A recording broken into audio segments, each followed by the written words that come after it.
Tudo bem, pessoal? Vamos dar início à aula de hoje. Sejam todos bem-vindos.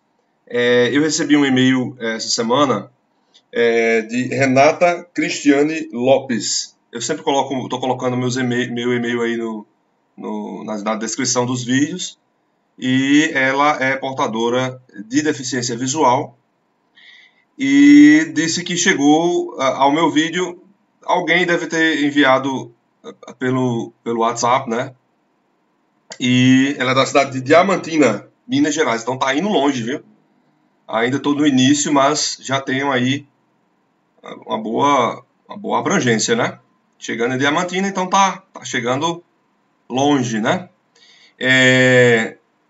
Eu já tinha tido essa ideia de baixar uma espécie de gravador de tela, até porque eu quero também mostrar uns slides futuramente, sabe? Tem umas aulas já prontas.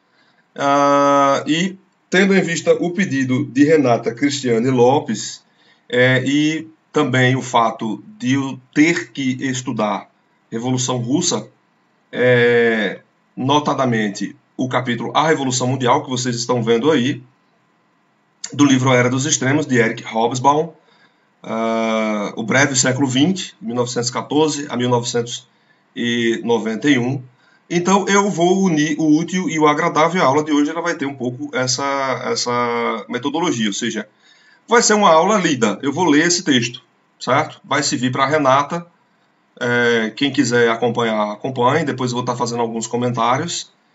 E basicamente vai ser uma leitura comentada, uma leitura dirigida do texto. Pode servir para pessoas portadoras de deficiência visual que queiram estudar aí a Revolução Russa, ou até mesmo quem perceber nesse vídeo uma forma de estudo, ou seja, ler e escutar outra pessoa lendo, né?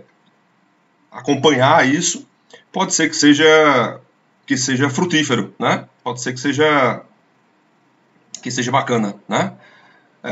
Então, vamos direto ao texto, né? A Revolução Mundial de Eric Hobsbawm. Eric Hobsbawm nasceu no Egito, mas foi estudar na Inglaterra, né? Foi morar na Inglaterra, foi viver na Inglaterra, enfim. É um dos principais expoentes do marxismo britânico, né? Tem uma influência em toda a historiografia do século XX. Salvo engano, faleceu aos 95 anos de idade. E é dele uma série de livros chamado As Eras, né? Então, a Era das Revoluções, a Era do Capital, a Era dos Impérios e a Era dos Extremos. Também sobre história, é outro livro dele, e também livros sobre os trabalhadores, a dos trabalhadores, também sobre o jazz, né? Então, é um autor marxista, certo? Então, vocês vão ver logo o viés, a perspectiva dele, a abordagem dele, né? E foi, durante a vida toda, filiado ao Partido Comunista Britânico, certo? Isso é fundamental, para que a gente possa entender de onde é que sai a cabeça, né? Que sai essas ideias. Então, também entender o autor, o lugar social do autor, né? Conforme Michel de Certeau nos ensina, né? Então é isso, vamos ver a Revolução Mundial. Vou tirar aqui minha imagem e depois a gente vai comentando. A Revolução Mundial, ao mesmo tempo, acrescentou Bukharin: acho que entramos num período de revolução que pode durar 50 anos, antes que a revolução seja finalmente vitoriosa na Europa e em todo o mundo. A perspectiva aqui era que a revolução fosse vitoriosa na Europa e em todo o mundo. Como é terrível ler o poema de Shelley, para não falar dos cantos camponeses egípcios de 3.000 anos atrás, denunciando opressão e exploração. Serão eles lidos num futuro ainda repleto de opressão e exploração, e dirão às pessoas, até naquele tempo? Bertolt Brecht, ao ler The Mask of Anarchy, em 1938. Depois da Revolução Francesa, surgiu na Europa uma Revolução Russa. E isso, mais uma vez, ensinou ao mundo que mesmo o mais forte dos invasores pode ser repelido, assim que o destino da pátria é realmente confiado ao povo, aos humildes, aos proletários, à gente trabalhadora, do jornal mural da 19ª Brigata Eusébio Giambone, dos partisans italianos, 1944. Né? Veja, pelas epígrafes a gente já vê o viés do autor, né? Então ele fala dos proletários, ele fala da camada dos trabalhadores, ele cita Bertolt Brecht, né? Então vamos direto ao que interessa, ao texto mesmo em si, tá bom? Então, Renata, fique atenta aí à leitura, espero que minha voz seja agradável. Sim, lembrando que eu peguei esse livro, eu tenho ele impresso, né? Eu tenho ele em formato de livro normal mesmo, mas eu baixei para que a gente possa fazer usando esse programa aí, tá bom? Pode ser que tenha alguns errinhos aí de vírgulas, crases, né? Eu dei uma olhada, não sei se tá a mesma coisa que a edição, tá bom? Mas eu baixei no site Lelivros, tá? É de lá, excelente, inclusive esse site é muito bom para baixar livros, tá bom? Lelivros, tá? A Revolução foi a filha da guerra no século XX, especificamente a Revolução Russa de 1917, que criou a União Soviética, transformada em superpotência pela segunda fase da Guerra dos 31 anos. Porém, mais geralmente, a Revolução como uma constante global na história do século. A guerra sozinha não conduz necessariamente à crise, colapso e revolução nos países beligerantes. Na verdade, antes de 1914, predominava a crença contrária, pelo menos em relação a regimes estabelecidos com legitimidade tradicional. Napoleão I queixava-se amargamente de que o imperador da Áustria podia sobreviver feliz a uma centena de batalhas perdidas, como o rei da Prússia sobreviver ao desastre e à perda de metade de suas terras, enquanto ele próprio, filho da Revolução Francesa, estaria em risco após uma única derrota.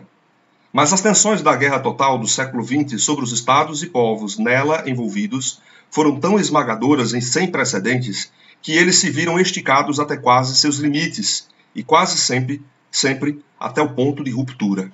Só os Estados Unidos saíram das guerras mundiais como tinham entrado, apenas um pouco mais fortes. Para todos os demais, o fim das guerras significou levantes. Então veja, na verdade,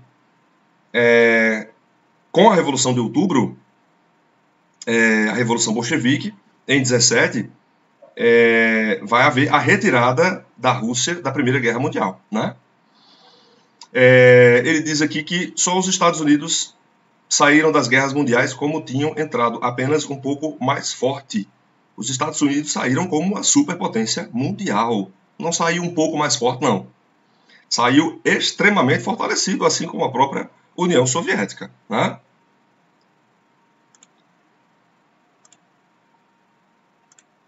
Parecia óbvio que o velho mundo estava condenado. A velha sociedade, a velha economia, os velhos sistemas políticos tinham, como diz o provérbio chinês, perdido o mandato do céu.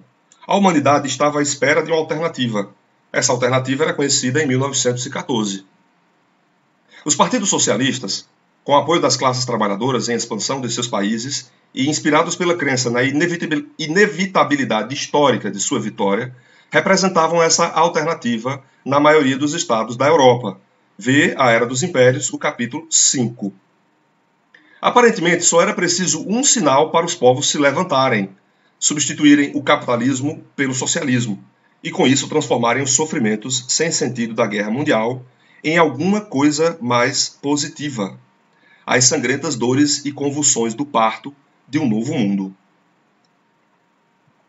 Então aqui, bom, basicamente ele diz aí que vai surgir, substituir o capitalismo pelo socialismo e com isso transformar os sofrimentos sem sentido da Guerra Mundial, no caso ele está falando da própria Primeira Guerra Mundial, em alguma coisa mais positiva, no caso que seria o socialismo, né? Não sei se o socialismo seria mais positivo do que uma guerra mundial, né? Ou seja, é trocar uma catástrofe por outra, né? Mas voltando aqui, né? A Revolução Russa, ou mais precisamente a Revolução Bolchevique de outubro de 17, pretendeu dar ao mundo esse sinal. Tornou-se, portanto, tão fundamental para a história deste século quanto a Revolução Francesa de 1789 para o século XIX. Na verdade, não é por acaso que a história do breve século XX, segundo a definição deste livro, praticamente coincide com o tempo de vida do Estado nascido da Revolução de Outubro. De fato, o livro vai até 1991, quando a gente tem, de fato, o fim do socialismo, do chamado socialismo real, o fim da União das Repúblicas Socialistas Soviéticas. Contudo, a Revolução de Outubro teve repercussões muito mais profundas e globais que sua ancestral. Ou seja, do que a Revolução Francesa. Pois, se as ideias da Revolução Francesa, como é hoje evidente, duraram mais que o bolchevismo, as consequências práticas de 1917 foram muito maiores e mais duradouras que as de 1789. Aí fica com vocês, né? Então aqui ele deixa algo que vocês podem aí pensar. Ora, se estamos falando das consequências e influências que persistem até os dias de hoje da Revolução Francesa, bom, a Revolução Francesa que se inicia em 1789 vai até 1799, e até hoje nós sentimos, né, essas consequências, assim como a própria Revolução Russa, né?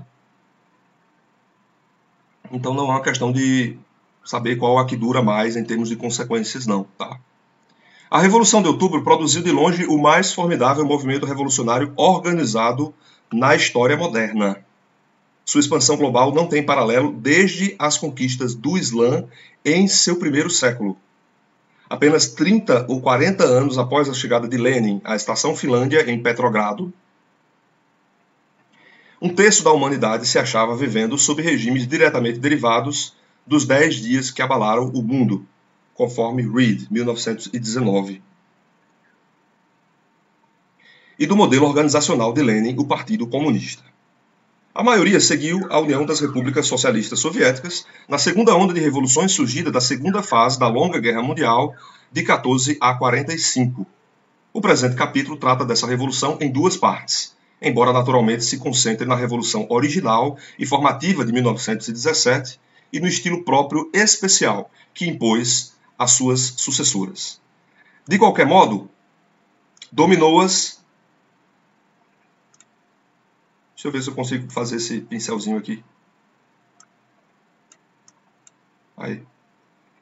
De qualquer modo, dominou-as em grande parte. Uai, fica assim, é? Peraí, deixa eu passar aqui uma borracha, gente. Texto, destacar.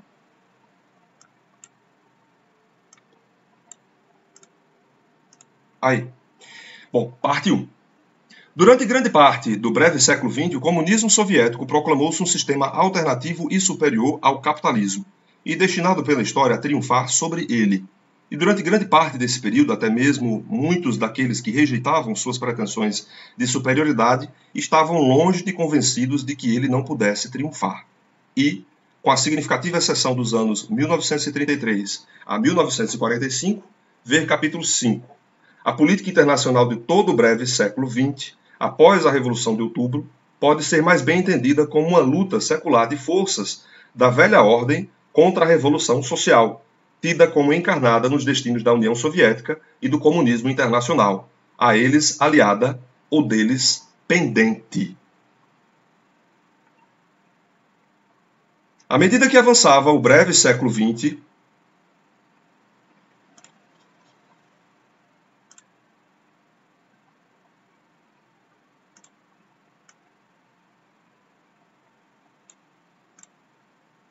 essa imagem da política mundial como um duelo entre as forças de entre as forças de dois sistemas sociais rivais, cada um, após 45, mobilizado por trás. É meio ruim esse lápis aqui porque ele não fica retinho. Então eu vou usar do próprio Adobe Reader, tá? Cada um após 1945. Peraí, deixa eu desativar aqui. Aqui é. Mobilizado por trás de uma superpotência a brandir armas de destruição global, se tornou cada vez mais irrealista. Bom, mas desses dois sistemas rivais, só um tem uma ideologia. No caso, o lado comunista, né? Na década de 80, tinha tão pouca relevância para a política internacional quanto as cruzadas. Eu não entendo isso aí. Realmente é algo que não faz absolutamente nenhum sentido, né? Ora, na década de 80 nós estávamos aí, enfim, era o auge, né, da bipolaridade mundial, da Guerra Fria. Não, auge não, acho que o auge foi a década de 60, né? 70. Eu acho que ele quis dizer aí na década de 80, ou seja, já declinando essa rivalidade. Mas comparar com as cruzadas não faz sentido, né? Mas podemos entender como veio a existir, pois mais completa e inflexivelmente até mesmo que a Revolução Francesa em seus dias jacobinos, a Revolução de Outubro se via menos como um acontecimento nacional que ecumênico. Foi feita não para proporcionar liberdade e socialismo à Rússia, mas para trazer a revolução do proletariado mundial. Concordo plenamente com essa última frase. Na mente de Lenin e seus camaradas, a vitória bolchevique na Rússia era basicamente uma batalha na campanha para alcançar a vitória do bolchevismo numa escala global mais ampla e dificilmente justificável, a não ser como tal. Que a Rússia czarista estava madura para a revolução, merecia muitíssimo uma revolução, e na verdade essa revolução certamente derrubaria o czarismo, já fora aceito por todo observador sensato do panorama mundial desde a década de 1870. Ver a Era dos Impérios, capítulo 12. Né? Então, nós tínhamos na Rússia um sistema czarista, né? No caso, estava no poder Nicolau II. A Rússia era extremamente promissora em termos de potencial de industrialização, mas ainda tinha uma massa camponesa muito grande, né? E que passava grandes dificuldades, né? Então a gente vai ter o primeiro momento chamado Domingo Sangrento, 1905. Depois a gente tem a Revolução de Fevereiro, também conhecida como Revolução Menchevique, e depois a Revolução de Outubro de 17, que é a Revolução Bolchevique em si, né?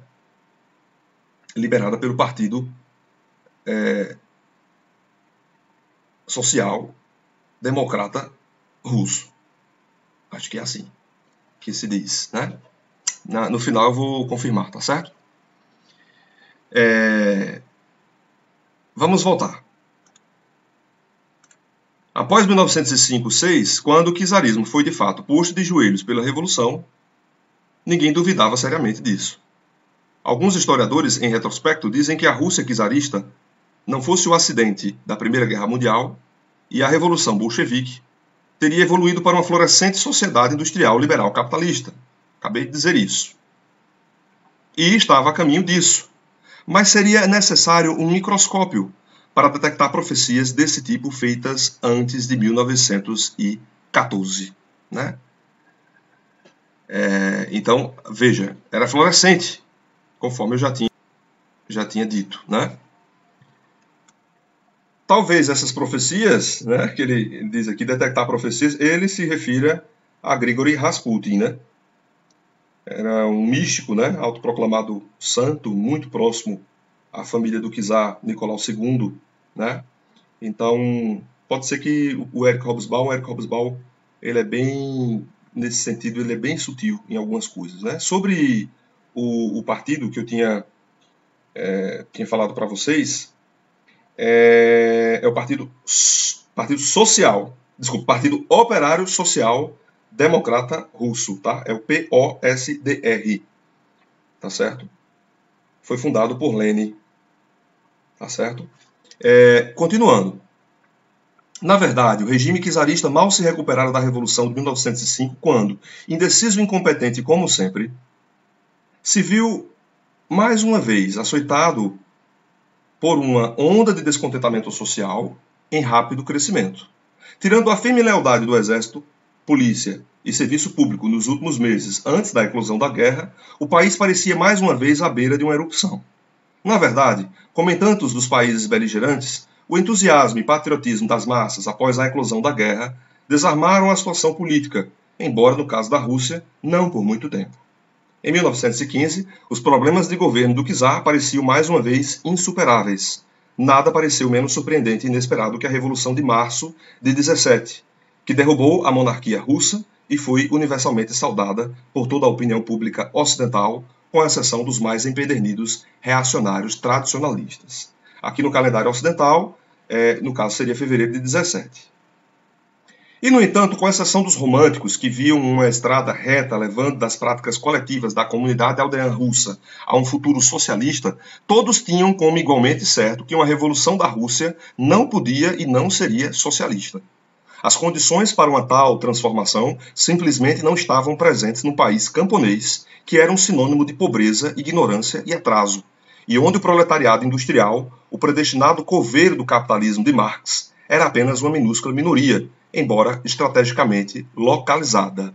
Então, ele se refere ao fato de que, para que a Revolução Socialista ocorresse, o proletariado industrial ele deveria estar muito bem formado. Ou seja, esse país onde deva, idealmente, ocorrer a Revolução Socialista, a Revolução Comunista, ele deve já estar estruturado em termos de proletariado industrial e de capitalismo. O capitalismo já deve estar num estágio mais avançado. Continuando aqui, era apenas uma minúscula minoria, embora estrategicamente localizada. Os próprios revolucionários marxistas russos partilhavam dessa opinião. Por si mesma, a derrubada do czarismo e do sistema de latifundiários iria produzir, e só se poderia esperar que produzisse, uma revolução burguesa. A luta de classes entre a burguesia e o proletariado, que segundo Marx só podia ter um resultado, continuaria então sob as novas condições políticas. Claro, a Rússia não existia isolada, e uma revolução daquele enorme país, que se estendia das fronteiras do Japão às da Alemanha, e cujo governo era parte do punhado de potências mundiais. Ele tinha acabado de dizer que a Rússia era sinônimo de pobreza, ignorância, atraso, onde o proletário industrial, predestinado por ver do capitalismo, era apenas minúscula minoria, e ele já diz outra coisa.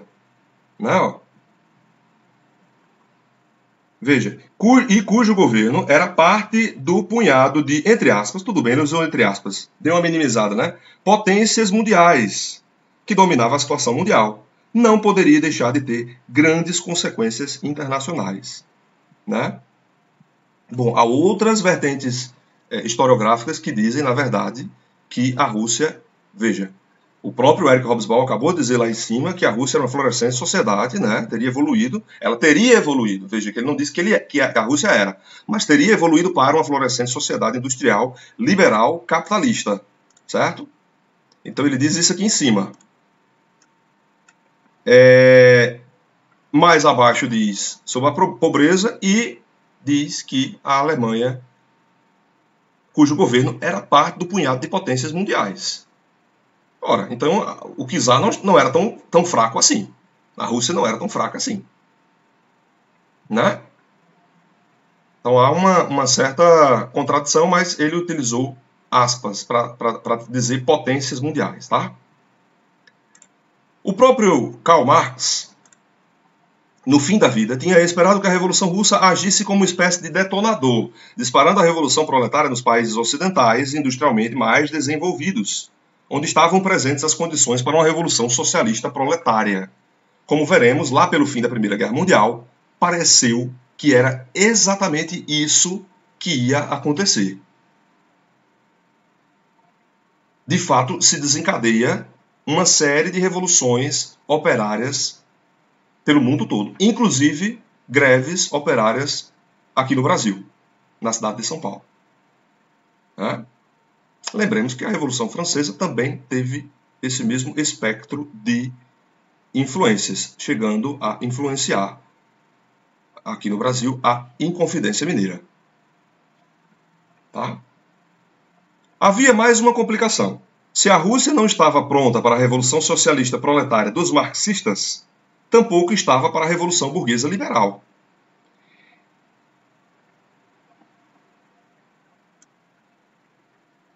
Mesmo os que não queriam mais que isso tinham de encontrar um meio de fazê-lo sem depender das pequenas e fracas forças da classe média liberal russa, uma minúscula minoria sem posição moral, apoio público ou tradição institucional de governo representativo em que pudesse encaixar-se. Os cadetes, partido do liberalismo burguês, tinha menos de 2,5% dos deputados da Assembleia Constitucional, livremente eleita e logo dissolvida, de 1917 a 8. Uma Rússia liberal burguesa teria de ser conquistada pelo levante de camponeses e operários que não sabiam nem se importavam com o que era isso, sob a liderança de partidos revolucionários que queriam outra coisa, ou, o que era mais provável, as forças que faziam a revolução iriam além de seu estágio liberal burguês, passando para uma mais radical revolução permanente, para usar a expressão adotada por Marx e revivida durante a Revolução de 1905 pelo jovem Trotsky. Então, aquilo que eu havia falado para vocês, né? Marx ele fala sobre, primeiro, atingir-se um estágio liberal burguês de desenvolvimento, né? E tendo um proletariado fortalecido, aí sim passar para uma revolução permanente, certo? Então, aqui ele faz essa ligação, né? Aquilo que eu havia falado para vocês.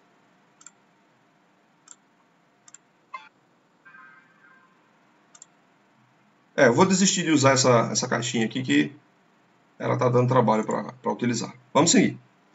Em 1917, Lenin, cujas esperanças não tinham ido muito além de uma Rússia democrático-burguesa em 1905, também concluiu desde o início que o cavalo liberal não era um dos corredores no páreo revolucionário russo. Era uma avaliação realista. De fato. Contudo, em 17, estava tão claro para ele, quanto para todos os outros marxistas russos e não russos, que simplesmente não existiam na Rússia as condições para uma revolução socialista. Para os revolucionários marxistas na Rússia, sua revolução tinha de espalhar-se em outros lugares. Ou seja, a ideia de uma revolução mundial. Por isso que o nome do capítulo é a Revolução Mundial. Né? Entendem?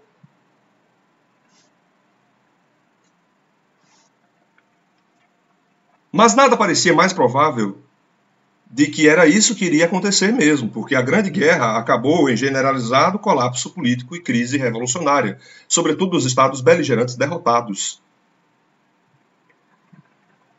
Em 18, todos os 4 governantes das potências derrotadas, Alemanha, Áustria-Hungria, Turquia e Bulgária, perderam seus tronos, assim como o czar da Rússia, Nicolau II, derrotada pela Alemanha, que já caíra em 17. Além disso, a inquietação social, equivalendo quase a uma revolução na Itália, abalou até mesmo os beligerantes europeus do lado vencedor. Então, ambos estavam, né, todos os lados, tanto dos vencedores como dos perdedores, estavam desgastados. Né? Como vimos, as sociedades da Europa beligerante começaram a vergar sob as extraordinárias pressões da guerra em massa. Baixaria a onda inicial do patriotismo que se seguira à eclosão da guerra. Baixara a onda inicial de patriotismo que se seguira à eclosão da guerra. Então aquela onda, aquela verve patriótica, ela estava mais calma. Tinha baixado. Em 1916, o cansaço de guerra transformava-se em hostilidade surda e calada em relação a uma matança aparentemente interminável e incerta, que ninguém parecia ter vontade de acabar. Enquanto em 1914, os adversários da guerra se sentiam desamparados e isolados, em 1916 podiam sentir que falavam pela maioria. O quanto a situação mudara dramaticamente foi demonstrado quando, em 28 de outubro de 1916, Friedrich Edler, filho do líder e fundador do Partido Socialista Austríaco, assassinou deliberadamente a sangue frio o primeiro-ministro austríaco, Conde Stuka, num café de Viena. Era uma época de inocência, antes dos homens da segurança. O aparato de segurança, né, como existe hoje, os atentados acontecem, né, à luz do dia, como um gesto público contra a guerra. O sentimento anti-guerra naturalmente elevou o perfil político dos socialistas, que cada vez mais reverteram a oposição que seus movimentos faziam à guerra antes de 14. Na verdade, alguns partidos, por exemplo, na Rússia, na Sérvia e na Grã-Bretanha, o Partido Trabalhista Independente, jamais deixaram de opor-se a ela. E mesmo onde os partidos socialistas apoiaram a guerra, seus mais eloquentes opositores se encontravam em suas fileiras. Ao mesmo tempo, e em todos os grandes países beligerantes, o movimento trabalhista organizado nas vastas indústrias de armamentos tornou-se um centro de militância industrial e anti-guerra. Os ativistas sindicais de escalões inferiores nessas fábricas, homens qualificados em forte posição de barganha, delegados de fábrica na Grã-Bretanha, nossa, uma palavra aqui em alemão,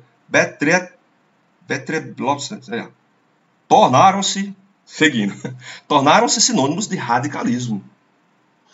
Os artífices e mecânicos das novas marinhas de alta tecnologia, pouco diferentes de fábricas flutuantes, moveram-se na mesma direção, tanto na Rússia quanto na Alemanha.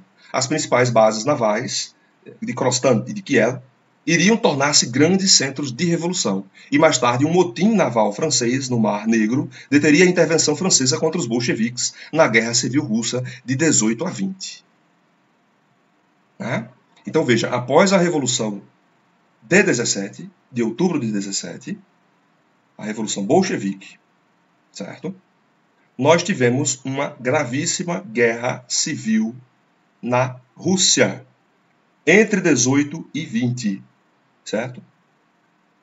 Que deixou a Rússia em condições muito piores do que se encontrava anteriormente. Tanto que Lenin, antes de morrer, ele lança medidas econômicas, né, para tentar desenvolver a Rússia.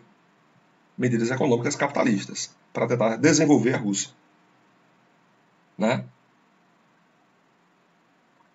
A rebelião contra a guerra adquiriu assim concentração e atuação.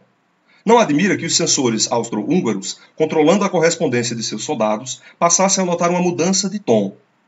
Se ao menos, abre aspas, se ao menos o bom Deus nos trouxesse a paz, fecham aspas, tornou-se, abre aspas, para nós a chegam, ou, entre aspas, dizem que os socialistas vão fazer a paz. Não surpreende, portanto, que, mais uma vez, segundo os censores habsburgos, a Revolução Russa fosse o primeiro acontecimento político desde o início da guerra a repercutir nas cartas até mesmo de esposos de camponeses e operários.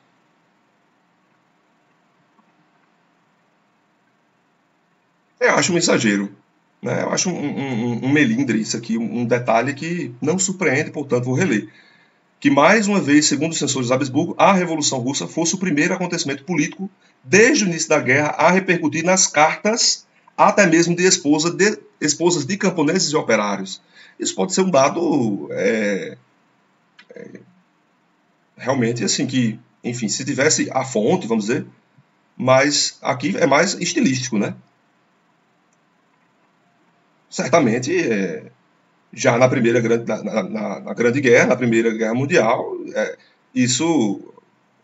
os acontecimentos políticos reverberaram nas cartas de camponeses, de homens pobres, de operários de toda a Europa, de todos os países envolvidos, não somente na Rússia comunista. E não surpreende, sobretudo, depois da Revolução de Outubro, levou os bolcheviques de Lenin ao poder, que os desejos de paz e revolução se fundissem. Um terço da amostragem de cartas censuradas entre novembro, aqui sim ele traz dados, né? Fazendo justiça. Entre novembro de 17 e março de 18, esperava obter a paz via Rússia. Um terço via revolução. e outros 20% via uma combinação das duas. Mas não trouxe os dados, né? Nenhuma notinha de rodapé aqui. Continuando.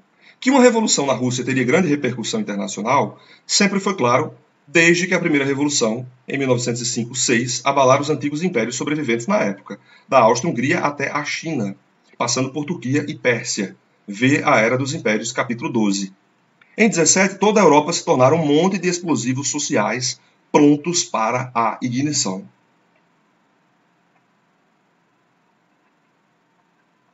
Olha, a Europa ainda estava em plena guerra, né? A Europa ainda estava em plena guerra, então não sei se... Isso aqui parece mais uma frase de efeito de Hobsbawm, né? Finalizar o tópico 1, concluir com esse arremate aqui. Em 17, toda a Europa se tornara um monte de explosivos sociais prontos para a ignição. A Europa estava em guerra ainda, até 1918. Claro que não estou negando as influências da Revolução Russa na Europa. Claro que teve. Mas um monte de explosivos sociais prontos para a ignição? Quais foram os países da Europa que tenham, vamos dizer assim, passado por uma revolução socialista imediata assim que a Revolução Russa ocorreu? Né? Quais países? Então vamos voltar, vamos iniciar a parte 2. A Rússia, madura para a Revolução Social, cansada de guerra e à beira da derrota, foi o primeiro dos regimes da Europa Central e Oriental a ruir sobre as pressões e tensões da Primeira Guerra Mundial. Se ela, olha que contradição. Se essa Revolução de 17 tinha uma influência em toda a Europa, certo? Ao ponto de fazer explosivos, que esse monte de explosivos sociais estavam prontos para a ignição e depois dizer que a Rússia, na verdade, estava ruindo sob pressões e tensões da Primeira Guerra Mundial. Então há aqui uma fragilidade. Não sei se vocês também percebem isso. Quem sou eu, né? Mas a gente percebe algumas fragilidades. Tá? Continuando. A explosão era esperada, embora ninguém pudesse prever o momento e ocasião da detonação. Se ninguém podia saber a ocasião nem o momento, então não tem como ser datada em 1917. Né? Então não tem como datar. Poucas semanas antes da Revolução de Fevereiro, Lenin ainda se perguntava em seu exílio suíço se viveria para vê-la. Na verdade, o governo do czar... Isso prova mais ainda que se em fevereiro Lenin ainda se perguntava em seu exílio suíço se viveria para vê-la, então é mais uma prova de que não havia nenhum tipo de previsão de que ocorreria em 1917 ou de que a Europa estava se tornar um monte de explosivos sociais prontos para uma ignição. Esse aqui é mais um motivo que coloca abaixo isso aqui. Né? Na verdade, o governo do czar, continuando, desmoronou quando a manifestação de operárias no habitual Dia da Mulher do movimento socialista, o dia 8 de março, se combinou com um lockout industrial na notoriamente militante metalúrgica Putilov e produziu uma greve geral e a invasão do centro da capital, do outro lado do Rio Gelado, basicamente para exigir pão. Né? É um dos lemas dos bolcheviques. Né? Pão, paz e terra. A fragilidade do regime se revelou quando as tropas do czar, mesmo os leais cossacos de sempre, hesitaram e depois se recusaram a atacar a multidão e passaram a confraternizar com ela. Não há dados, né, sobre isso aqui. Quando, continuando, após 4 dias de caos, elas se amotinaram, o czar abdicou, sendo substituído por um governo liberal provisório. Um governo liberal provisório. Não sem certa simpatia e mesmo ajuda dos aliados ocidentais da Rússia, que temiam que o desesperado regime do czar saísse da guerra e assinasse uma paz em separado com a Alemanha. 4 dias espontâneos e sem liderança na rua puseram fim a um império. Mais que isso, tão pronta estava a Rússia para a Revolução Social, que as massas de Petrogrado imediatamente trataram a queda do czar como uma proclamação de liberdade, igualdade e democracia direta universais. Meu Deus, de democracia é fogo, né? Porque eles iam se tornar uma ditadura comunista, uma ditadura do proletariado, né? Igualdade nenhuma, né? Porque seriam dominados por uma elite de comunistas, né? E muito menos liberdade, uma vez que não teriam liberdade religiosa, nem liberdade política, nem liberdade econômica, né? Continuando, o feito extraordinário de Lenin foi transformar essa incontrolável onda anárquica popular em um poder bolchevique. De fato, ele teve esse poder. Ele conseguiu. Ele conseguiu isso. Assim, em vez de uma Rússia liberal e constitucional voltada para o Ocidente, disposta a combater os alemães, o que resultou foi um vácuo revolucionário. Um governo provisório, impotente de um lado, e do outro uma multidão de conselhos de base, os sovietes, brotando espontaneamente por toda parte, como cogumelos após as chuvas. Estes tinham poder de fato, ou pelo menos poder de veto, mas não tinham ideia do que fazer com ele, ou do que se poderia fazer.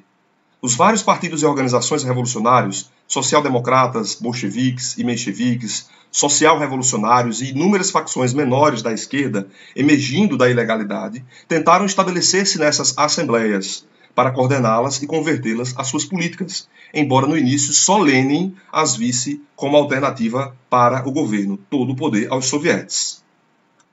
Contudo, é claro que, quando o czar saiu, uma proporção relativamente pequena do povo russo sabia o que representavam os rótulos dos partidos revolucionários. E os que sabiam, em geral, não eram capazes de discernir seus apelos rivais. O que sabiam era apenas que não mais aceitavam a autoridade, nem mesmo a autoridade dos revolucionários, que diziam saber mais do que eles. Então, nesse sentido aqui, Hobsbawm é bastante certeiro, né?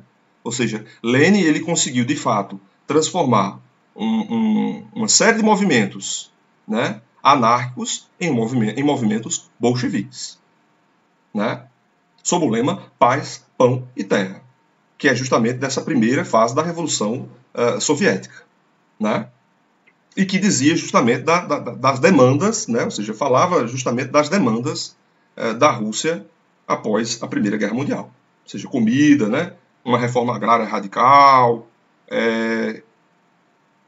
e a paz, uma vez que saiu da Primeira Guerra, né? Mas entrou em outra, uma guerra civil muito complicada, né? Muito complicada. E depois um regime autoritário, né? Que matou centenas de milhares de pessoas. É isso mesmo, né? Eu não digo centenas, mas digo dezenas de milhares, né? É centenas mesmo, viu? Foram milhões de pessoas. Pensando aqui agora, foram milhões de pessoas mesmo. Viu? Depois eu vou ver os dados aqui e vou dizer a vocês. Tá? Bem direitinho. Mas vamos lá. A reivindicação básica dos pobres da cidade era pão, e a dos operários, entre elas, melhores salários e menos horas de trabalho. A reivindicação básica dos 80% de russos que viviam da agricultura era, como sempre, terra. Todos concordavam que queriam o fim da guerra, embora a massa de soldados camponeses que formavam o exército não fosse a princípio contra a luta como tal, mas contra a severa disciplina e maltrato de outros soldados. O slogan Pão, Paz, Terra conquistou logo crescente apoio para os que o propagavam, em especial os bolcheviques de Lenin, que passaram de um pequeno grupo de uns poucos milhares em março de 17 para 250 000 de membros no início do verão daquele ano. Ao contrário da mitologia da Guerra Fria, que via Lenin essencialmente como organizador de golpes, a única vantagem real com que ele e os bolcheviques contavam era a capacidade de reconhecer o que as massas queriam. De conduzir, por assim dizer, por saber seguir. Mas ele não tinha... Acabou de dizer lá em cima que ele tinha conseguido transformar uma massa, né, plural, amorfa e anárquica em um movimento bolchevique organizado, e agora já desdiz e diz outra coisa, né? Que ele só possuía a capacidade de reconhecer o que as massas queriam. Bom, isso, antes de tudo, é também uma qualidade pessoal de Lenin, né? Faltou dizer aqui o que Lenin pensava, né? O que Lenin escrevia. É uma das críticas que os historiadores fazem, né? A Eric Hobsbawm. A carência de fontes, de citações, né? Diretas, indiretas, né? Um tom meio romanceado, né? Às vezes até mesmo um tom irônico, né? Mas vamos continuar. Quando, por exemplo, ele reconheceu que, ao contrário do programa socialista, os camponeses queriam uma divisão de terras em fazendas familiares, não hesitou um instante em comprometer os bolcheviques com essa forma de individualismo econômico. Forma de individualismo econômico, você ter fazendas familiares. Okay. Continuando. Pelo livro negro do comunismo, né, o livro negro do comunismo, a gente tem os dados de que só na União Soviética foram mortos mais de 20 milhões de pessoas, certo?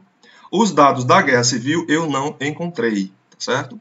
Mas a Guerra Civil, que se estabelece logo em seguida à Revolução de 17, ela foi bastante danosa para a economia russa, tanto que Lenin ele vai já criar, antes de sua morte, a NEP, a nova política econômica, mesclando, se é que se dá para mesclar, né, socialismo e capitalismo, mas tomando medidas capitalistas em si, né, uma vez que não existe economia socialista. Né? Economia socialista não é possível, não existe. Né?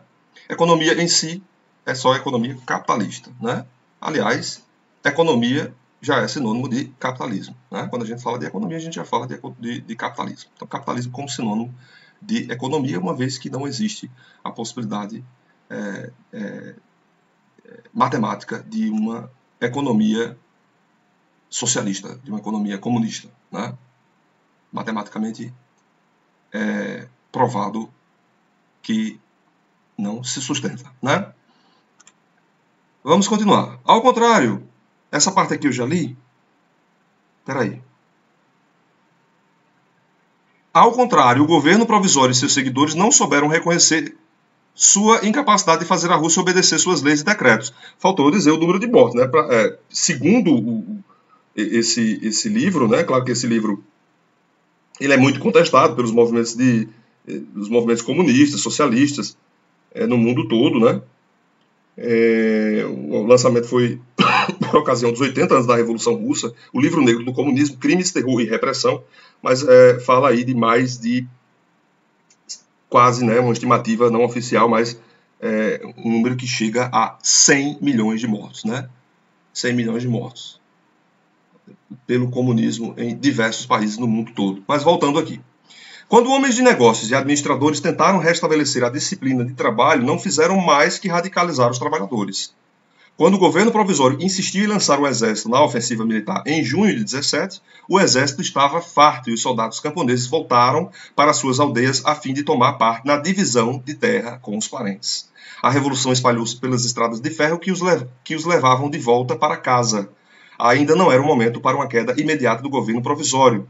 Mas do verão em diante, a radicalização se acelerou, tanto no exército quanto nas principais cidades, cada vez mais em favor dos bolcheviques. O campesinato deu apoio esmagador aos herdeiros dos Narodniks. Veja a Era do Capital, capítulo 9. Os social-revolucionários, embora estes se tornassem uma esquerda mais radical, que se aproximou dos bolcheviques e em breve se juntou a eles no governo após a Revolução de Outubro. Quando os bolcheviques, até então partido de operários, se viram em maioria nas principais cidades russas e sobretudo na capital Petrogrado e Moscou, e depressa ganharam terreno no exército, a existência do governo provisório tornou-se cada vez mais irreal, em especial quando teve de apelar às forças revolucionárias na capital para derrotar uma tentativa de golpe contra-revolucionário de um general monarquista em agosto. Então, os monarquistas eles continuaram tendo esses movimentos, de fato, né? Movimentos contra-revolucionários, né? Ou seja, tentando acabar com o andamento da revolução comunista, né? A onda radicalizada de seus seguidores inevitavelmente empurrou os bolcheviques para a tomada do poder. Na verdade, quando chegou a hora, mais que tomada, o poder foi colhido. Disse que mais gente se feriu na filmagem da obra de Eisenstein, Outubro, é um filme de 27, do que durante a tomada de fato do Palácio de Inverno em 7 de novembro de 17. O governo provisório, sem mais ninguém para defendê-lo, simplesmente se esfumou. Então, se não teve muitos feridos, foi tranquilo. A Revolução não foi sanguinolenta em outubro. Mas lembrando que em 1905 foi. Do momento em que a queda do governo provisório se tornou certa, a Revolução de Outubro foi mergulhada em polêmicas. A maioria delas é enganadora. Vamos ver se ele traz os dados. Qual é essa maioria? Ele deveria dizer, a maioria delas é enganadora. Por exemplo, vamos ver. A verdadeira questão não é se a Revolução, como têm dito historiadores anticomunistas, foi um putsch ou um golpe do fundamentalmente antidemocrático Lênin, mas quem ou o que devia ou podia seguir-se a queda do governo provisório. Veja que ele cita aí os historiadores anticomunistas, né? A partir do início de setembro, Lênin tentou não apenas convencer os elementos hesitantes em seu partido de que o poder poderia fugir-lhes com facilidade se não tomado por um plano organizado, durante o tempo possivelmente curto em que estava ao seu alcance, mas, talvez com igual urgência, responder à pergunta: podem os bolcheviques manter o poder do Estado? Se o tomassem? Que poderia fazer, na verdade, qualquer um que tentasse governar a erupção vulcânica da Rússia revolucionária. Nenhum outro partido além dos bolcheviques de Lênin estava preparado para enfrentar essa responsabilidade sozinho. E o panfleto de Lênin sugere que nem todos os bolcheviques estavam tão determinados quanto ele. Faltou citar qual panfleto ele está se referindo, né? Então, que panfleto é esse que ele se refere, né?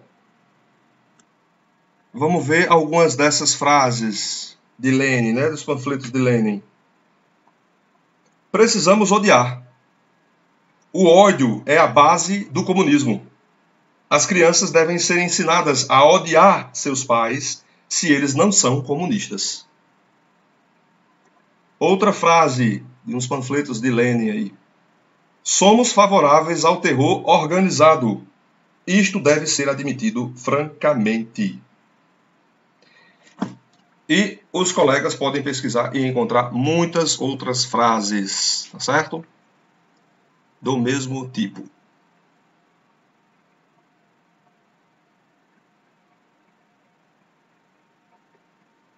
Nenhum outro partido, além dos bolcheviques de Lênin, estava preparado para enfrentar essa responsabilidade sozinho, e o panfleto de Lênin sugere que nem todos os bolcheviques estavam tão determinados quanto ele. De fato, ele era muito determinado, né? Em vista da situação política favorável em Petrogrado, em Moscou e nos exércitos do norte, a defesa puramente de curto prazo da tomada do poder já, em vez de esperar outros acontecimentos, era de fato difícil de responder. A contra-revolução apenas começara. Um governo desesperado, em vez de dar lugar aos sovietes, podia entregar Petrogrado ao exército alemão, já na fronteira norte, que é hoje a Estônia, ou seja, a alguns quilômetros da capital. Além disso, Lênin raramente hesitou em encarar de frente os fatos mais sombrios. Se os bolcheviques não tomassem o poder, uma onda de verdadeira anarquia podia tornar-se mais forte do que nós, entre aspas. Então essa frase pode ser de Lênin. Em última análise, é sim. O argumento de Lênin não podia deixar de convencer seu partido. Se um partido revolucionário não tomasse o poder quando o momento e as massas o pediam, em que ele diferia de um partido não revolucionário? De fato, está correta a análise. A perspectiva a longo prazo é que era problemática, mesmo supondo-se que o poder tomado em Petrogrado e Moscou pudesse ser estendido ao resto da Rússia, ali mantido contra a anarquia e a contra-revolução. O programa do próprio Lênin de empenhar o novo governo dos sovietes, isto é, basicamente Partido Bolchevique, na transformação socialista da República Russa, era essencialmente uma aposta na transformação da Revolução Russa em uma revolução mundial, ou pelo menos europeia. Isso vai se tornar um problema, né, para Trotsky e para Stalin, né? Uma revolução num país só ou uma revolução no mundo inteiro, né? Quem, como ele diz tantas vezes, imaginaria que a vitória do socialismo pode se dar a não ser pela completa destruição da burguesia russa e europeia. Então veja aí o que o cara diz, né? Então está entre aspas. A vitória do socialismo se dá pela completa destruição da burguesia russa e europeia. Nesse meio tempo, o dever básico, na verdade único dos bolcheviques, era se aguentarem. O novo regime pouco fez sobre o socialismo, a não ser declarar que esse era seu objetivo, tomar os bancos e declarar o controle dos operários sobre as administrações existentes, isto é, a pôr o selo oficial ao que já vinham fazendo de qualquer modo desde a Revolução, enquanto os exortava a manterem a produção funcionando. Nada mais tinha a dizer-lhes. Então aqui a gente tem uma notinha de rodapé, né? A nota de fim de capítulo. Tá? Então veja, o novo regime pouco fez sobre o socialismo. Apenas tomou os bancos, declarou o controle dos operários, colocou o selo oficial do que vinham fazendo desde a Revolução, fez com que, exortou de que a coisa estava funcionando. Nada mais tinha a dizer-lhes. Bastante verdadeiro Eric Hobsbawm nesse momento aí. Né? Então foi isso mesmo. Né? Então foi isso mesmo. É isso que a gente vê aí. O novo regime pouco fez sobre o socialismo. Na verdade, ele fez muito sobre o que é o socialismo, o que representa o socialismo. Tomou os bancos, declarou os operários como controlados, estamos sob o controle. Sobre as administrações existentes, estamos controlando, né, as administrações existentes. Estamos apondo o selo oficial conforme as coisas vinham sendo feitas desde outubro de 17 e estavam exortando de que as coisas, a produção estava funcionando às mil maravilhas, né? Então é isso mesmo. Então fez muito sobre o que representa de fato o socialismo. Né? O novo regime se aguentou. Sobreviveu a uma paz punitiva imposta pela Alemanha em Brest-Litovsk, alguns meses antes de os próprios alemães serem derrotados. Ora, a Alemanha também estava em frangalhos, né?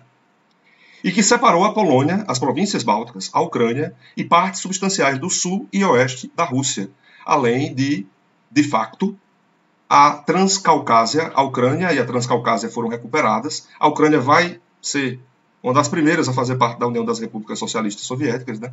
Os aliados não viram motivo para ser mais generosos com o centro da subversão mundial.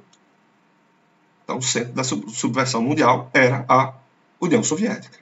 Era a Rússia, no momento. Vários exércitos e regimes contra-revolucionários, exércitos brancos, levantaram-se contra os soviéticos, financiados pelos aliados. Verdade. Que enviaram tropas britânicas, francesas, americanas, japonesas, polonesas, sérvias, gregas e romenas para o solo russo. Nos piores momentos da brutal e caótica Guerra Civil de 18 a 20, a Rússia soviética foi reduzida a uma faixa de território sem saída para o mar, no norte e no centro da Rússia. E qual é a parcela de culpa que os próprios bolcheviques têm na Guerra Civil? Né? Retomando, em algum ponto entre a região dos Urais e os atuais estados bálticos, a não ser pelo estreito dedo exposto de Leningrado, apontado para o Golfo da Finlândia. As únicas vantagens importantes com que o novo regime contava, enquanto improvisava do nada um exército vermelho, eventualmente vitorioso, eram a incompetência e divisão das briguentas forças brancas. Ora, se elas eram incompetentes, se essas forças brancas contra-revolucionárias eram incompetentes e briguentas, então elas não podem ser responsabilizadas pela situação caótica de uma guerra civil entre 18 e 20. Não somente. Né? Não somente. Então, qual a parcela de culpa que os próprios revolucionários bolcheviques possuem? Né? A capacidade destas de antagonizar o campesinato da Grande Rússia e a bem fundada desconfiança entre as potências ocidentais de que não podiam ordenar com segurança a seus soldados e marinheiros rebeldes que combatessem os bolcheviques. Em fins de 1920, os bolcheviques haviam vencido. Assim, contra as expectativas, a Rússia soviética sobreviveu. Os bolcheviques mantiveram, na verdade, ampliaram seu poder.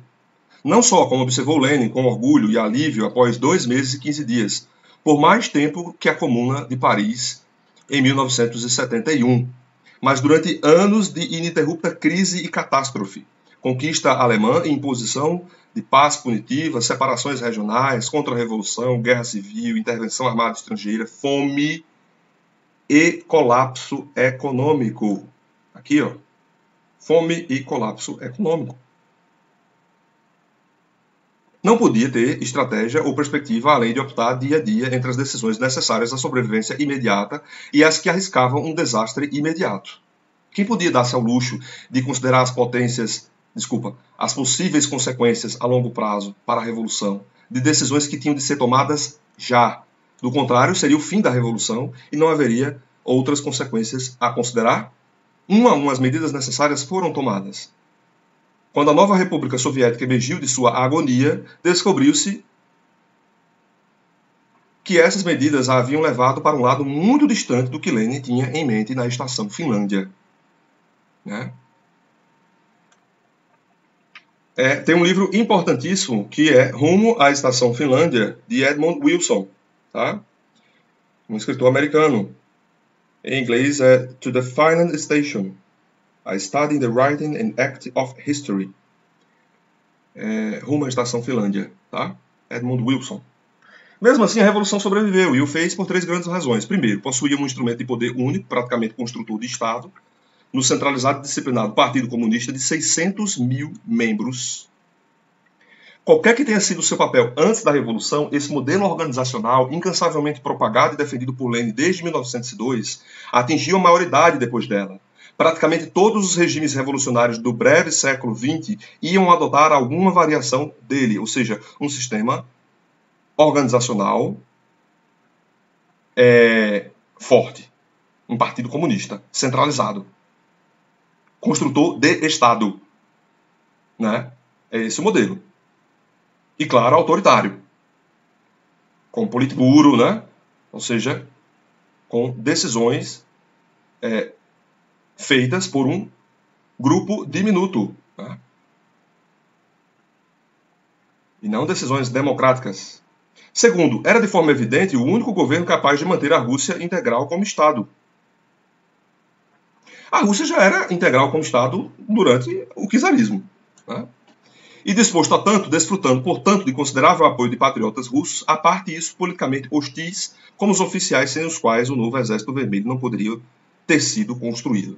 Para estes, como para o historiador que trabalha em retrospecto, aqui novamente ele fala sobre o historiador. É importante a gente frisar isso quando ele trata, né, sobre o trabalho, o mistério, né, do profissional que escreve a história, o historiador. Né? A opção em 17.8 não era entre uma Rússia liberal-democrática ou não liberal. Isso aí realmente fica mais claro agora.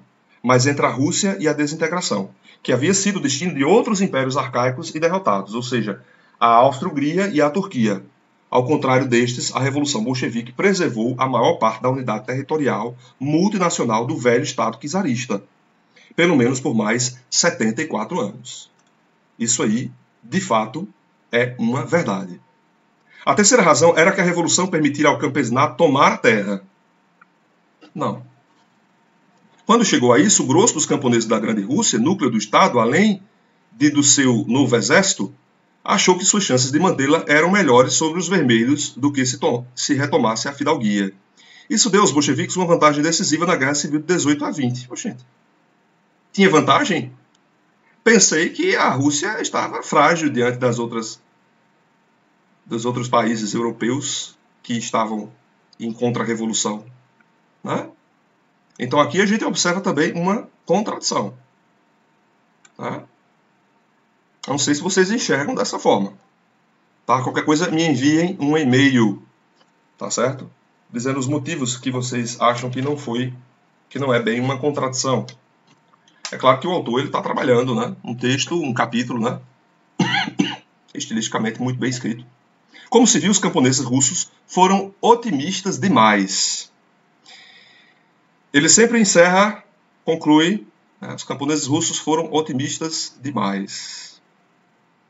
Ok. Vamos para a parte 3, né? A Revolução Mundial, que justificou a decisão de Lenin de entregar a Rússia ao socialismo, não ocorreu. E com isso a Rússia soviética foi comprometida por uma geração com um isolamento empobrecido e atrasado. A Revolução Mundial não aconteceu, a Rússia soviética, a Rússia comunista, se viu isolada, empobrecida e atrasada.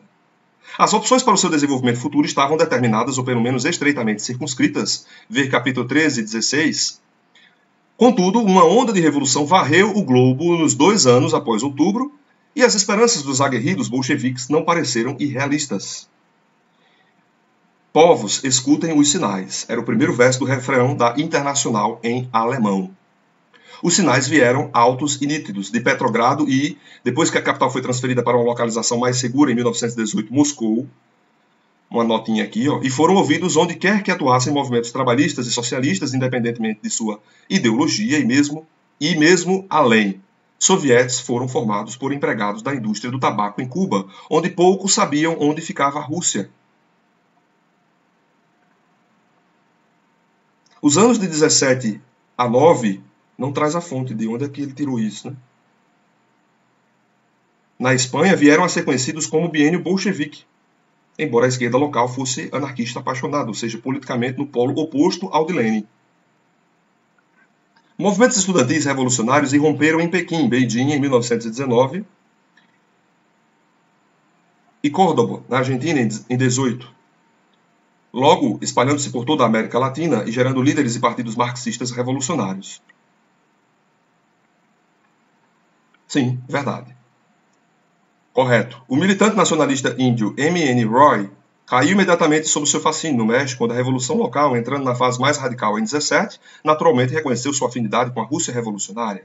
Marx e Lenin tornaram-se seus ícones, junto com Montezuma, Emiliano Zapata e vários trabalhadores índios, e ainda podem ser vistos nas grandes murais de seus artistas oficiais.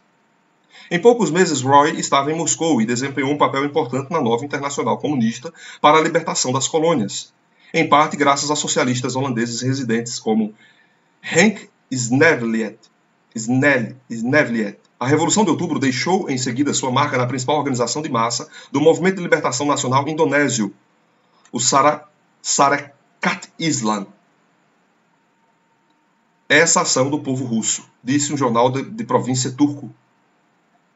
Um dia no futuro se tornará um sol e iluminará toda a humanidade.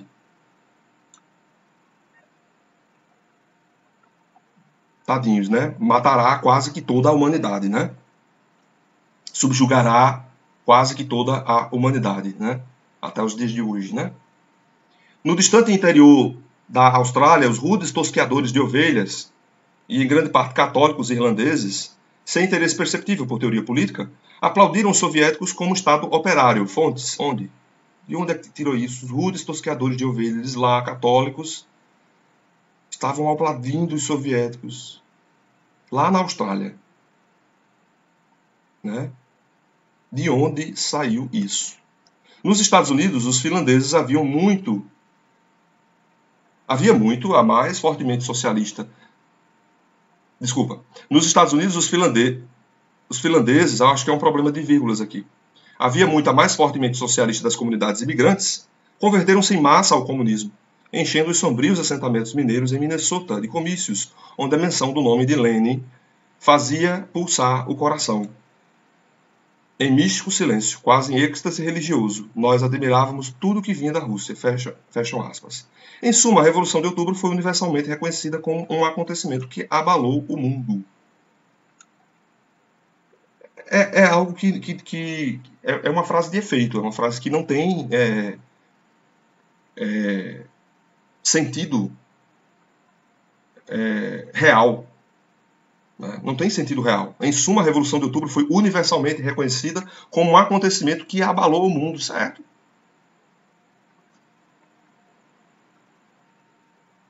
Abalou o mundo, né? Não sei se abalou o mundo, né? A maior parte do mundo continuou capitalista, continuou o seu processo histórico-econômico, né? Até mesmo muitos dos que viram a Revolução de perto, um processo menos conducente ao êxtase religioso, se converteram desde prisioneiros de guerra que voltavam a seus países como bolcheviques convictos e futuros líderes comunistas de seus países, como o mecânico croata Joseph Broz Tito, a jornalistas visitantes como Arthur Hanson, do Manchester Guardian, uma figura não notadamente política, mas conhecido por usar sua paixão por barcos e encantadores livros infantis. uma figura ainda menos bolchevique, o escritor tcheco Jaroslav Hasek, futuro autor da obra-prima As Aventuras do Bravo Soldado Shewak. Viu-se pela primeira vez militando numa causa e disse, ainda mais espantosamente, sóbrio. Tomou parte na Guerra Civil como comissário do Exército Vermelho, depois do que voltou a seu papel mais conhecido como anarco-boêmio e bebum de Praga. Olha a estirpe do camarada, alegando que a Rússia soviética pós-revolucionária não fazia o seu estilo, mas a revolução fizera. Contudo, os acontecimentos na Rússia inspiraram não só revolucionários, porém mais importante, revoluções. Em janeiro de 1918, semanas depois da tomada do Palácio de Inverno, e enquanto os bolcheviques tentavam desesperadamente negociar a paz a todo custo com o exército alemão em avanço, uma onda de greves políticas e manifestações anti-guerra em massa varreu a Europa Central, começando em Viena, espalhando-se via Budapeste, as regiões tchecas da Alemanha e culminando na revolta dos marinheiros austro-húngaros no Adriático. Quando se desfizeram as últimas dúvidas sobre a derrota das potências centrais, seus exércitos finalmente se desmantelaram. Em setembro, os soldados camponeses da Bulgária voltaram para casa, proclamaram uma república e marcharam sobre Sófia, embora ainda fossem desarmados com a ajuda alemã. Em outubro, a monarquia dos Habsburgo desabou após as últimas batalhas perdidas na frente italiana. Vários novos estados-nação foram proclamados, na, entre parênteses, justificada esperança de que os aliados vitoriosos as prefeririam aos perigos da Revolução Bolchevique. E, de fato, a primeira reação do Ocidente ao apelo bolchevique aos povos para celebrarem a paz e a publicação por eles dos tratados secretos em que os aliados haviam dividido a Europa entre si foram os 14 pontos do presidente Wilson, que jogava uma carta nacionalista contra o apelo internacional de Lenin. Uma zona de pequenos estados-nação formaria uma espécie de cinturão de quarentena contra o vírus vermelho. Em início de novembro, marinheiros e soldados amotivados espalharam a revolução alemã da nação naval de Kiev para todo o país. Proclamou-se uma república e o imperador retirou-se para os Países Baixos, sendo substituído por um ex-celeiro social-democrata como chefe de Estado. A revolução, que assim varria regimes de Vladivostok ao Reno, era uma revolta contra a guerra e, na maior parte, a vinda da paz desarmou muito do explosivo que ela continha. De qualquer modo, seu conteúdo social era vago, a não ser entre os soldados camponeses dos impérios dos Habsburgo, Romanov e Otomano, e dos estados menores do sudeste da Europa e suas famílias.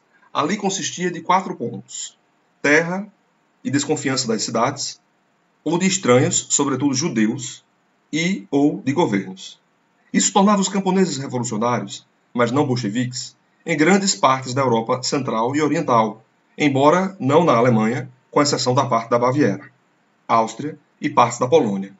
Tinham de ser conciliados com uma medida de reforma agrária mesmo em alguns países conservadores, de fato contra-revolucionários, como a Romênia e a Finlândia. Por outro lado, onde constituíam a maioria da população, praticamente asseguravam que os socialistas, e sobretudo os bolcheviques, não ganhassem as eleições gerais. Isso não fazia necessariamente dos camponeses bastiões do conservadorismo político, mas atrapalhou fatalmente os social-democratas. Ou então, como na Rússia soviética, levou-os a abolir a democracia eleitoral. Então veja, aqui ele é bastante verdadeiro, né? Embora marxista, a abolir a democracia eleitoral. Não havia democracia. Por esse motivo, os bolcheviques, tendo pedido uma Assembleia Constituinte, uma conhecida tradição revolucionária desde 1789, dissolveram-na assim que ela se reuniu, poucas semanas depois de outubro. E o estabelecimento de novos pequenos estados-nação nas linhas wilsonianas, embora longe de eliminar conflitos nacionais na zona de revoluções, também diminuiu o espaço da Revolução Bolchevique. Essa fora, de fato, a intenção dos articuladores da paz aliados. Por outro lado, o impacto da Revolução Russa nos levantes europeus de 18 a 19 foi tão patente que seria difícil haver muito espaço em Moscou para ceticismo quanto à perspectiva de disseminação da revolução do proletariado mundial. Para o historiador, e mesmo para alguns revolucionários locais, parecia claro que a Alemanha imperial era um estado de considerável estabilidade social e política, com um movimento operário forte, mas no fundo moderado, que, por certo, não teria experimentado nada semelhante a uma revolução armada, não fosse a guerra. Ao contrário da Rússia czarista ou da periclitante Áustria-Hungria, ao contrário da Turquia, o proverbial doente da Europa, ao contrário dos bárbaros e armados habitantes das montanhas do sudeste do continente, capazes de qualquer coisa, não era um país onde se esperassem levantes. E, de fato, comparado com as situações autenticamente revolucionárias nas derrotadas Rússia e Áustria-Hungria, o grosso dos soldados, marinheiros e operários revolucionários alemães permaneceu tão moderado e respeitador da lei quanto as talvez apócrifas piadas dos revolucionários russos sempre os fizeram parecer. Então, seja a Alemanha não adentrou um processo revolucionário. Eles permaneceram moderados e respeitadores da lei. Abrem aspas, onde houver um aviso proibindo o público de pisar na grama, é óbvio que os insurreitos alemães só andarão pelas trilhas. Contudo, esse era o país onde os marinheiros revolucionários levaram a bandeira dos sovietes para todo o território, onde o diretor de um soviete de operários e soldados de Berlim nomeou um governo socialista, onde fevereiro e outubro pareciam ser um só, pois o poder, de fato, na capital já parecia estar nas mãos de socialistas radicais, assim que o imperador abdicou. Era uma ilusão devido à total, mas temporária, paralisia dos velhos exércitos. Estado e estrutura de poder sob o duplo choque da derrota absoluta e da revolução. Após uns poucos dias, o velho regime republicanizado logo estava de volta na cela, não mais seriamente perturbado pelos socialistas, que não conseguiram nem ganhar maioria nas primeiras eleições. Se eles não conseguiram ganhar a maioria nas primeiras eleições, então a capital não estava nas mãos dos socialistas radicais, embora se realizassem poucas semanas depois da Revolução. Viram-se menos perturbados ainda pelo recém-improvisado Partido Comunista, cujos líderes, Karl Liebknecht e Rosa Luxemburgo, foram logo assassinados por pistoleiros de aluguel do Exército. É necessário reler esse parágrafo, tá certo? Então, quem estiver vendo ao vídeo, assistindo a aula, esse parágrafo é necessário reler para entender.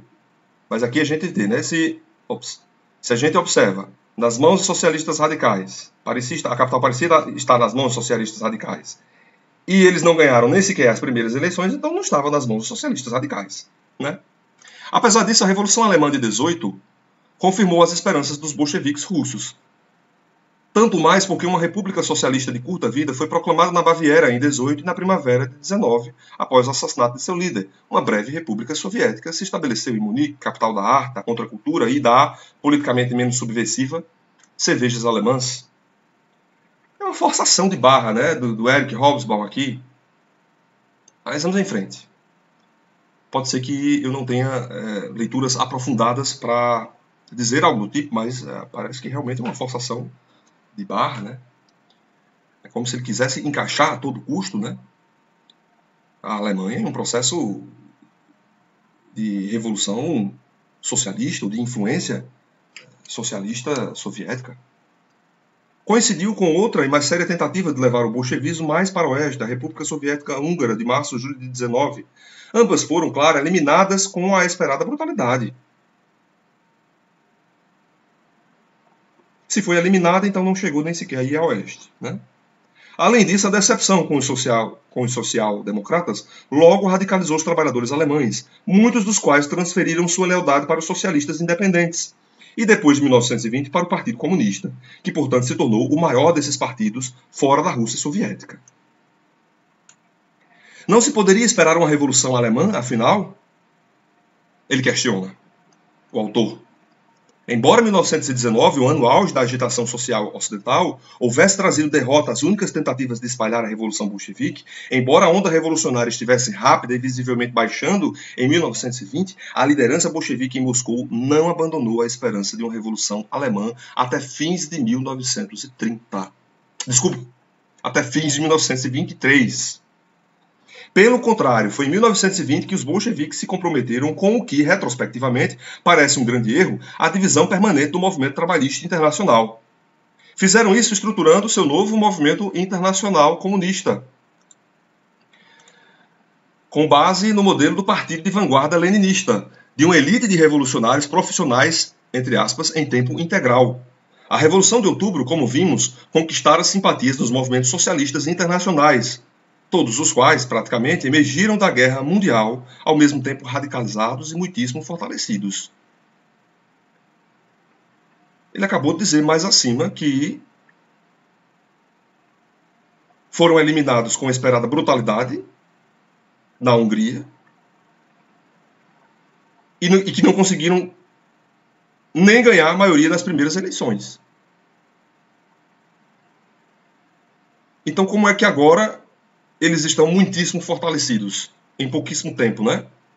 Poucos anos.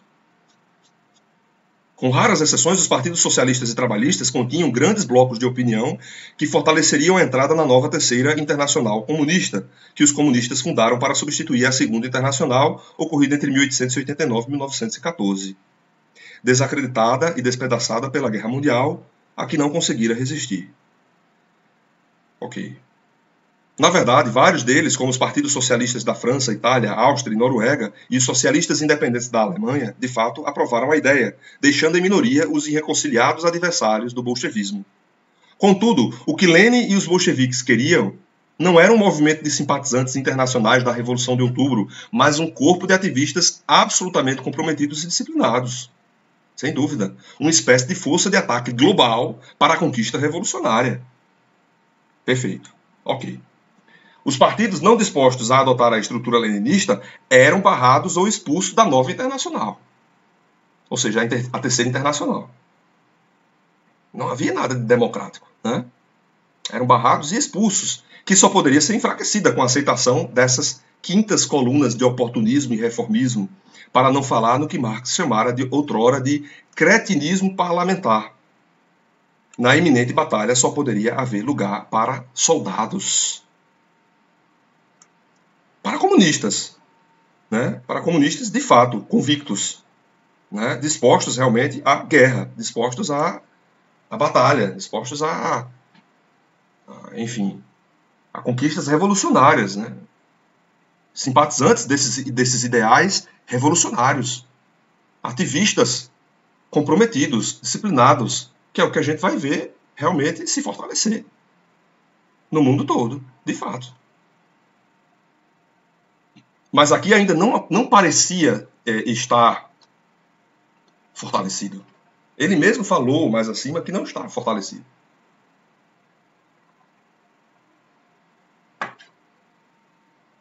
O argumento só fazia sentido com uma condição, que a Revolução Mundial ainda estivesse em andamento, e suas batalhas em perspectiva imediata. Contudo, embora a situação europeia estivesse longe de estabilizada, era claro em 1920 que a Revolução Bolchevique não estava nos planos do Ocidente. Embora também fosse claro que na Rússia os bolcheviques se achavam estabelecidos permanentemente. Isso aí é verdade. Né? Sem dúvida, quando a Internacional se reuniu, parecia haver uma possibilidade de que o Exército Vermelho, vitorioso na Guerra Civil e agora marchando para Varsóvia, espalhasse a Revolução para o Oeste pela Força Armada, como subproduto de uma breve guerra russo-polonesa, provocada pelas ambições territoriais da Polônia, restaurada a condição de Estado após um século e meio de não existência. A Polônia exigia agora suas fronteiras do século XVIII. Essas ficavam dentro da Bielorrússia, Lituânia e Ucrânia. O avanço soviético, que deixou um maravilhoso monumento literário na Cavalaria Vermelha de Isaac Babel, foi saudado por uma variedade incomumente ampla de contemporâneos, que iam do romancista austríaco Joseph Hoff, depois elegista dos Habsburgo, a Mustafa Kemal, futuro líder da Turquia. Eu acho isolados e inexpressivos para se dizer um maravilhoso monumento literário na Cavalaria Vermelha de Isaac Babel. É uma forçação. Mas os trabalhadores poloneses não se levantaram e o Exército Vermelho retornou das portas de Varsóvia. Daí em diante, apesar das aparências, não haveria novidades na frente ocidental. Claro, as perspectivas da Revolução passaram para o leste, na Ásia, a qual Lenin sempre dispensara considerável atenção. Na verdade, de 20 a 27, as esperanças de Revolução Mundial pareceram repousar na Revolução Chinesa, avançando sobre o Kuomintang, então o Partido de Libertação Nacional, cujo líder, Sun Yat-sen, acolheu igualmente o modelo soviético, a assistência militar soviética e o novo Partido Comunista como parte de seu movimento. Verdade. A aliança Kuomintang Comunistas ia tomar o norte a partir de suas bases no sul da China, numa grande ofensiva de 25 a 27, pondo a maior parte da China mais uma vez sob o controle de um único governo. Pela primeira vez desde a queda do Império, em 1911, antes que o principal general do Kuomintang, Chiang Kai-shek, se voltasse contra os comunistas e os massacrasse. Certamente os comunistas não foram massacrados, não se deixaram massacrar sem reação, de também massacrarem seus oponentes, né? Óbvio.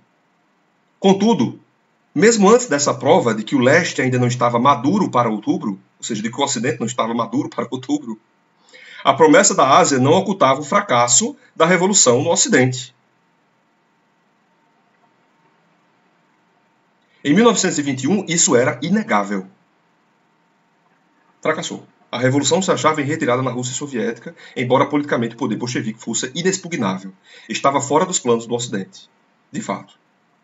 O terceiro congresso do Comintern reconheceu isso, sem o admitir exatamente, convocando uma frente única com os mesmos socialistas que o segundo expulsara do exército do progresso revolucionário. O que isso significava, na verdade, era uma divisão dos revolucionários pelas próximas gerações. Contudo, de qualquer modo, era tarde demais. O movimento rachara em definitivo. A maioria dos socialistas de esquerda, indivíduos e partidos, voltou para o movimento social-democrata, em sua esmagadora maioria levada por moderados anticomunistas.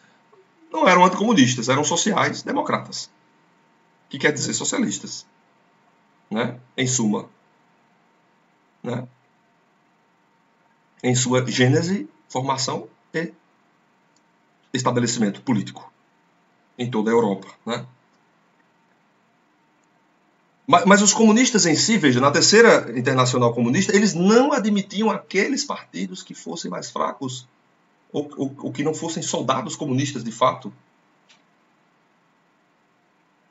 né? A gente acabou de ler. Os novos partidos comunistas continuaram sendo minorias da esquerda europeia e, em geral, com umas poucas exceções, como na Alemanha, França e Finlândia, minorias um tanto pequenas, se bem que apaixonadas. Sua situação não ia mudar até a década de 30. Ver capítulo 5. Então, como vocês observam, nós lemos 3 partes, né? Nós fizemos a leitura com alguns comentários, né? Da parte 1, parte 2, parte 3. A parte 4, a parte 5, a parte 6 e a parte 7 desse capítulo, a Revolução Mundial, que é a Revolução Russa, que é sobre a Revolução Russa, e a gente já entendeu por que Hobsbawm chama de a Revolução Mundial, a gente vai ver em outro vídeo, né? Eu espero que a leitura esteja sendo agradável, tanto para a Renata Cristiane Lopes, lá de Diamantina, Minas Gerais. No caso, ela está ouvindo, né? Tive várias inserções aí, mas sempre que eu disse continuando, voltando, eu estou lendo o texto de Hobsbawm, tá certo? E algumas inserções minhas, mas sem retirar nada da leitura daquilo que o próprio Hobsbawm escreveu, tá bom? Claro, com uma leitura um tanto quanto aí crítica, mas com partes que de fato condizem, né? Alguns historiadores, muitos historiadores, né, têm feito essa revisão de que Hobsbawm ele escreve sem as devidas fontes, sem dar as devidas referências daquilo, de onde é que ele tirou aquilo, né? Como elenquei várias vezes, né? E também com frases que se contradizem, né? Uma frase que se contradiz no próximo parágrafo, né? Outras frases também de efeito, creio que um tanto quanto estilísticas, né? Como é o caso dessa última, né? Sua situação não ia mudar até a década de 30, né? Ele dá um certo suspense para arrematar a parte e ir para o próximo tópico ou ir para o próximo capítulo, né? Bom, já estamos em 1 hora e 38 minutos de aula. Então a gente vai fazer outro vídeo para ler fazendo uma leitura dirigida da parte 4, 5, 6 e 7 desse capítulo 2 de A Era dos Extremos, tá bom? Então, pessoal, é isso. Até mais.